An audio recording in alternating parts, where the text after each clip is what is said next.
விவாகரத்து வழக்கில் மீண்டும் நீதிமன்றத்துக்கு சென்ற சங்கீதா. விஜய் இப்படி செய்தாரா?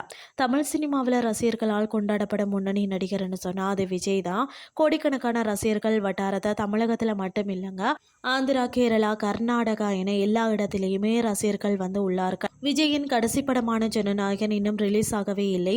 அரசியலில் ஏகப்பட்ட பிரச்சனைகளை சந்திக்கிறார். இந்த நிலையில தான் நடிகர் விஜயின் மனைவி சங்கீதா விவாகரத்து கேட்டு நீதிமன்றத்தில் வழக்கு தொடர்ந்தார். அந்த விவகாரம் குறித்து சமூக வலைதளங்களில் நிறைய பேசப்பட்டது.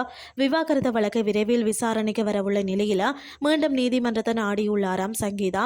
அதுல பிரிட்டன் குடியுரிமையுடன் லண்டன்ல வசித்து வருவதால் சென்னையில எனக்கு தனியாக வீடு இல்லை, விவாகரத்து கோரியுள்ளதால் தற்போது சென்னையில வீடு இல்லாமல் தவிக்கிறேன், என்னை வீட்டிற்குள்ள அனுமதிக்க விஜய் மறுக்கிறார். விவாகரத்துக்கு பிறகு வேறு வீட்டிற்கு செல்லும் வரை நீலாங்கரை வீட்டில் தங்க விஜய் தன்னை அனுமதிக்க உத்தரவிட கோரி செங்கல்பட்டு நீதிமன்றத்தில் சங்கீதா புதிய மனு தாக்கல் செய்துள்ளாராம்.